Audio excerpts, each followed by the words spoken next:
First of all, I would like to say thank you for coming out to the first of what we hope will become an annual event, at the very least, here at the Sayville Library. And that is an open night poetry mic, an open mic poetry night. And the idea, as you I'm sure know, is it's an opportunity for people to read original work, but it's also an opportunity for people to read a favorite poem. Given the fact that we have an intimate group tonight, there would be probably time and space for people to read more than one of their favorite poems, if that's the case.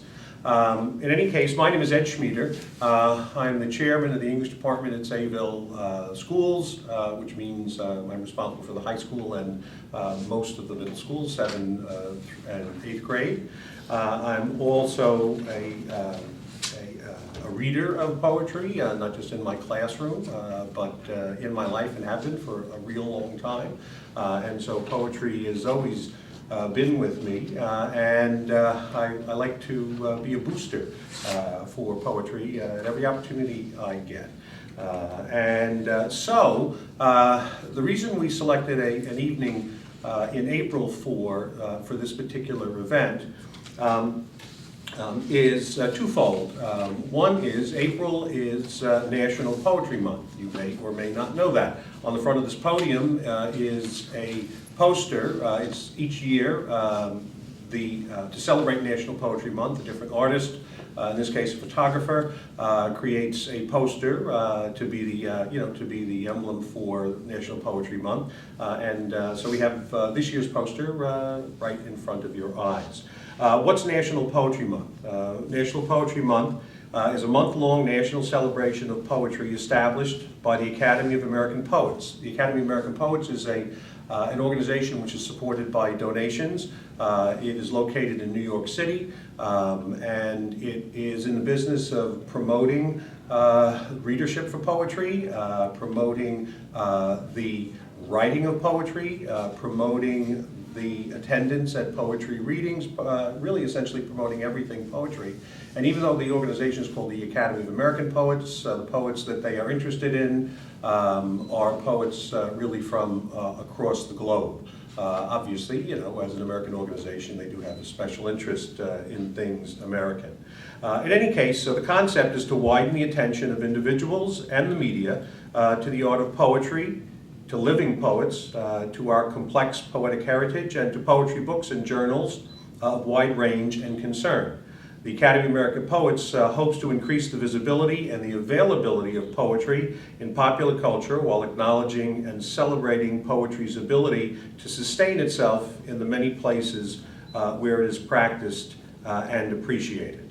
It started in 1996. It was started by the Academy of American Poets, and it is supported largely by the National Endowment for the Arts, by donations by members of the National Academy of Poets, and by other corporate sponsors. The New York Times, for example, is a sponsor of a number of the events that happen in the month of April.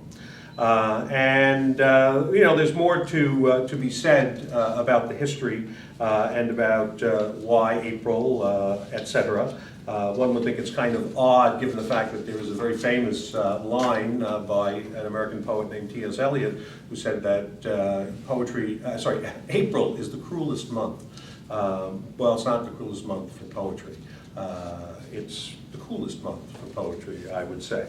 But also, the other reason we selected April is that another first-time endeavor with the Sayville Library at the moment is the Sayville Reads, one book, one community project that is happening now.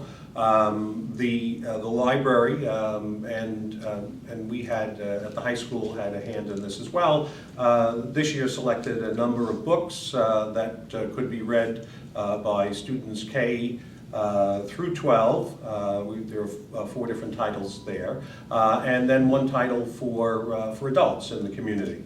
While this project, when it is done at other times, often involves just 1 book that the entire community reads, we were really interested in trying to get raising the awareness and idea of reading as a community and having some kind of additional common thread in the community itself as well. And so our feeling was that we wanted to involve elementary school students. We wanted to involve students, as young as kindergarten. And consequently, that meant, in this particular instance, we weren't going to all read the same book, but Alice Lepora and her staff decided that if there was some kind of thematic or content connection between all the books that were on the list, that would be the unifying element. So all of the books are about dogs and about pets and about pet ownership and the relationship between owners and their dogs. So that was why also in the advertisement in the newsletter, the library newsletter, we said that if you had a favorite poem that involved a pet, an animal, a dog, but obviously you can read cat poems too, or goldfish poems. They're out there. One was encouraged, to sort of weave the 2 things together: the National Poetry Month and the Sayville Reads reading experience. So that's really sort of why we are here tonight. I just want to say 1 or 2 more things by way of introduction, and then I think the way we look like a civilized crowd, right? And so I think that we'll be able to do this rather informally, and I'll read the first poem to get in a few minutes, getting the ball rolling, but then one after another, you are invited to come up to the podium and to read. 2 things you need to know, okay? One is, if you would like, in conversation with Alice, the library director, I suggested that we videotape the readings of the poems of willing readers tonight, and that those videos should be posted on the library website as a way for the Sayville Library to promote poetry and to promote this particular event and to celebrate National Poetry Month. So that's why you see a camera here in front of the podium. And if you would like, to have your reading posted on the website, there is a permission form essentially on the table to my left, to your right, and if you would just sign that sometime tonight, so that we know who's willing to have their reading posted. This is modeled after a national poetry effort that happened a few years ago, directed under the direction of the Poet Laureate of the United States, a poet by the name of Robert Pinsky at the time. And there's a national archive of people reading their favorite poems, audio archive, video archive, and also a written archive. And people were invited across the country, and presidents and past presidents and actors and politicians and celebrities and captains of industry, they read favorite poems or wrote about favorite poems.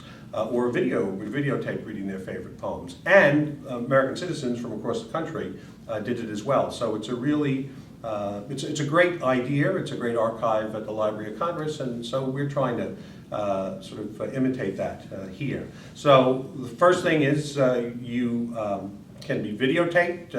If you don't wish to be videotaped, we can stop and start the camera. That's what Alice and I, thought would be the best way to handle that. So you don't have to worry about being broadcast if you decide that that's what you choose. And secondly, we have a reporter here tonight from Sayville.com. And the Sayville Gazette. And the Sayville Gazette.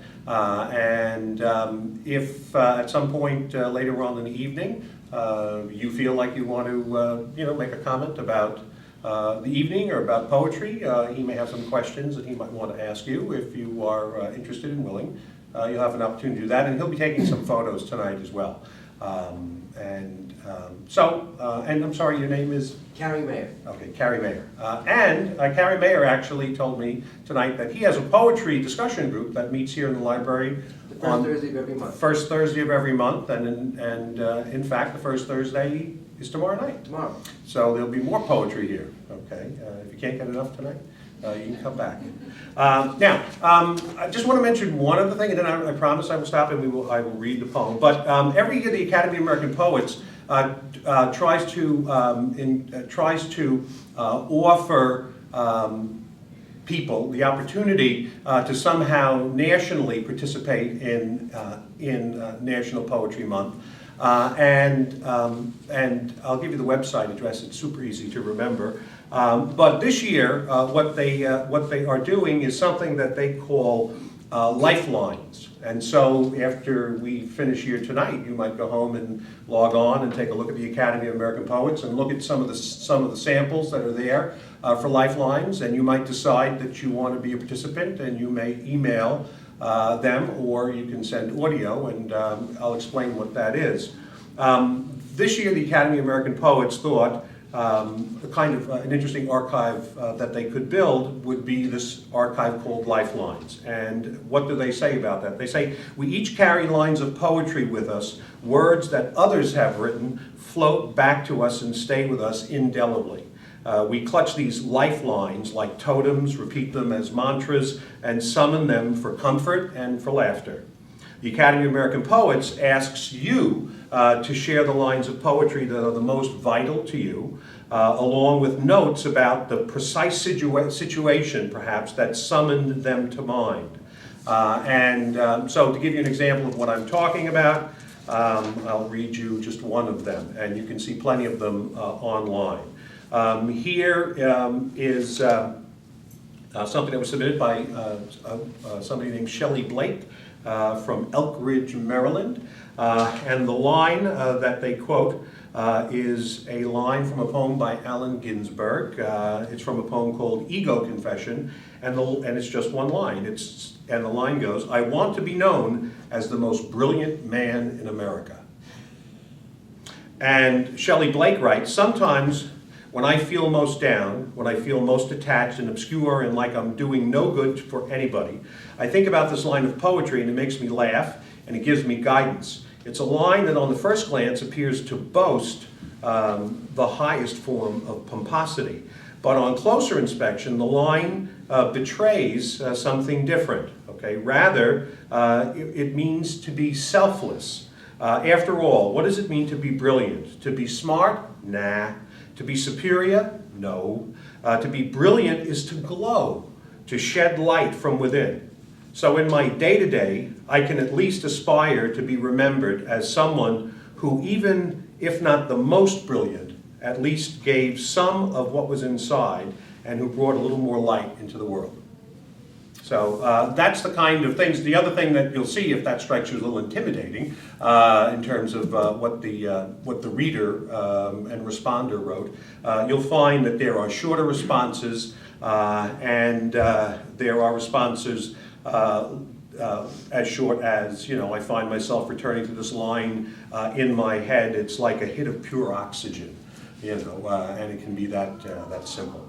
Anyway, so the website address for the Academy of American Poets is www.poets, plural,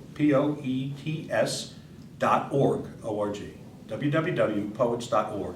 And you're in for a treat when you go to that website. It's a fantastic resource, not just meant for educators, and not just meant for adults, not just meant for students. It's meant for everybody, and you'll be, I think, really happily surprised with what you find there. And you'll find it useful when you need to come up with something lovely to say, in a card, or at a particular, important moment in your life or your family's life, etc. It's a great resource, and of course, it's a great place to go for poetry.